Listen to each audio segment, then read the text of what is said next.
Success is quiet before it is loud. No one ever tells you this at the beginning, and that's why so many people quit too early. Success is quiet before it is loud. It does not announce itself. It does not arrive with a celebration. In fact, in the early stages, success often feels invisible. You are working, but nothing seems to change. You are trying, but no one notices. You are improving, but there is no applause. And that silence can be confusing, even painful, if you expected something more dramatic. You wake up early while the rest of the world is still asleep. You sit alone with your goals, your plans, and your doubts. You put in effort after effort, day after day, yet your bank account looks the same, your position looks the same, and your life looks unchanged from the outside. That's when most people start asking the wrong question. They ask, is this even working? What they don't realize is that progress often happens underground first, like roots growing beneath the soil. Success develops where no one can see it. Skills are forming, discipline is being built, character is being shaped. But because there is no immediate reward, the mind begins to negotiate. It whispers, maybe this isn't for you. Maybe you're wasting your time.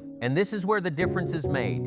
Those who succeed learn to respect the quiet. They learn to trust the process even when there is no evidence yet. They understand that loud success is simply the echo of quiet consistency repeated over time. Every overnight success you admire spent years in obscurity, refining their craft when no one cared enough to watch. Quiet effort doesn't mean weak effort, it means focused effort. It means showing up without validation. It means doing the right things long before they pay off. And if you can stay committed in the silence, the noise will eventually come. But most people never reach that stage because silence makes them uncomfortable. No one warns you about the loneliness. Another truth that rarely gets mentioned is this: success can feel lonely long before it feels rewarding. When you decide to grow, you unknowingly sign a contract that changes your relationships. Not because you think you're better than others, but because your priorities change. The things you once laughed about no longer feel important. The conversations you used to enjoy start feeling repetitive. The habits that once felt normal now feel limiting. And slowly, subtly, you begin to stand apart.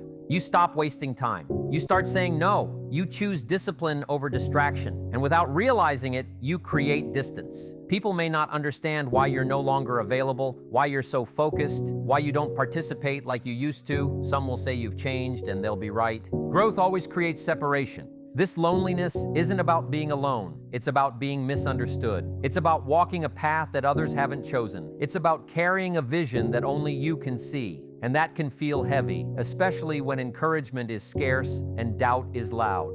There will be moments when you wish someone would reassure you, tell you that you're on the right track, but often that reassurance doesn't come. Instead, you're left with your thoughts late at night, questioning whether the sacrifices are worth it. You wonder if the distance you feel from others is the price of progress or the sign of a mistake. Here's what no one explains clearly enough. Loneliness is not a sign that something is wrong. It is a sign that something is changing. Before success introduces you to new environments, new opportunities, and new people, it first pulls you away from the familiar. It removes distractions. It forces you to rely on your own discipline instead of external support. It teaches you how to stand firm without applause. And if you can learn to be comfortable in that solitude, if you can keep moving forward without needing constant validation, you begin to develop an inner strength that cannot be shaken. You stop depending on approval to continue. You stop waiting for others to believe in you. Because the truth is, the journey to success is not crowded. It never has been. Discipline matters more than motivation. Motivation is exciting, it feels good, it shows up when you watch something inspiring, hear the right words, or imagine a better future, but no one tells you how unreliable it is. Motivation comes and goes like the weather. Some mornings it's strong, and other mornings it disappears without warning. Discipline, on the other hand, doesn't care how you feel. Discipline is what carries you on the days when motivation stays in bed. It's the ability to act without negotiating with your emotions. It's doing the work when you're tired, when you're bored, when the results are slow, and when no one is reminding you why you started. Most people wait to feel ready. They wait for energy, confidence, or inspiration to arrive before they take action. But discipline works in reverse. Action comes first, and confidence follows. You don't become disciplined after you succeed. You succeed because you chose discipline when it was inconvenient. Discipline is built in small moments,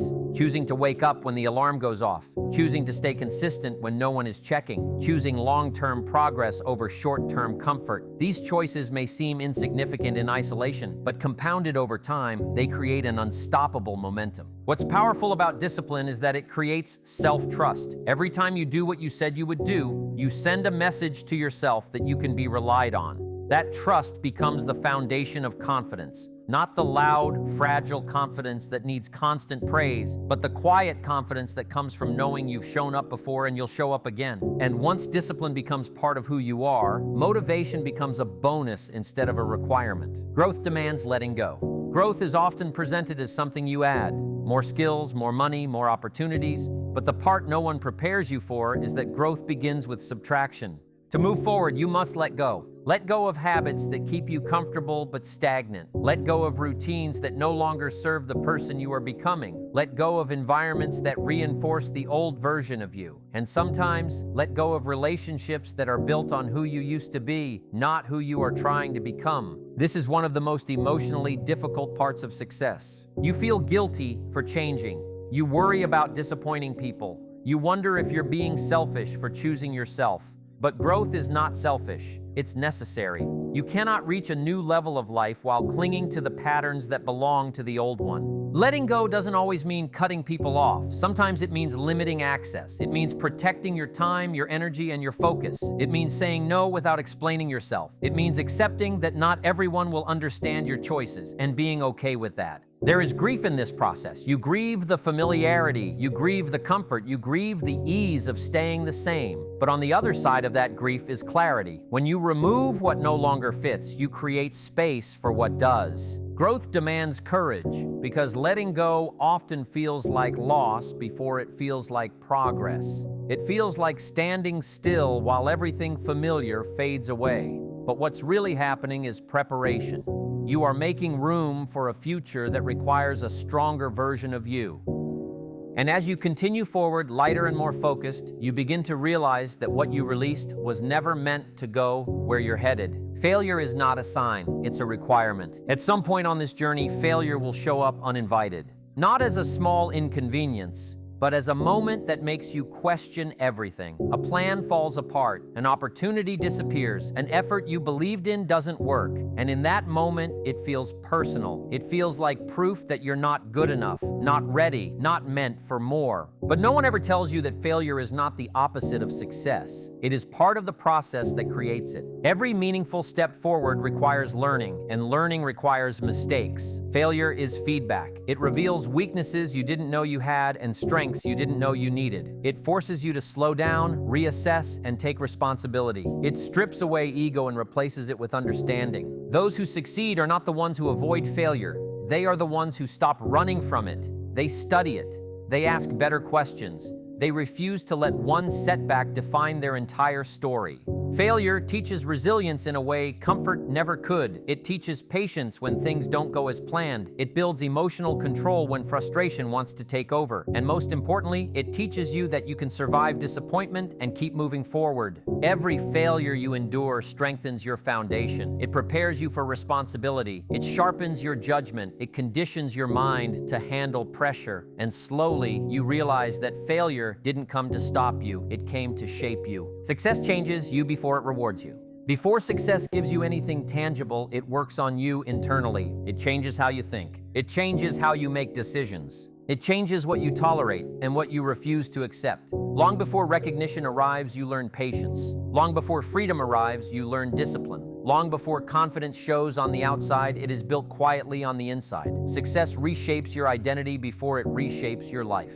You become more intentional with your time, more selective with your energy, more aware of the cost of distractions. You stop chasing shortcuts and start respecting the process. You stop asking how fast you can get there and start asking who you must become to deserve it. And this is the real transformation. Because once you change, your standards change, your habits change, your expectations change, and when that happens, success is no longer something you chase. It becomes something that naturally follows. You stop needing validation because you trust your own consistency. You stop fearing uncertainty because you've proven you can adapt. You stop waiting for permission because you understand that responsibility comes before reward. Success in its truest form, is not about what you achieve. It's about what you outgrow, the excuses you leave behind, the limitations you break, the version of yourself that could no longer carry you forward. So if the journey feels slow, if it feels uncomfortable, if it feels lonely and demanding, understand this.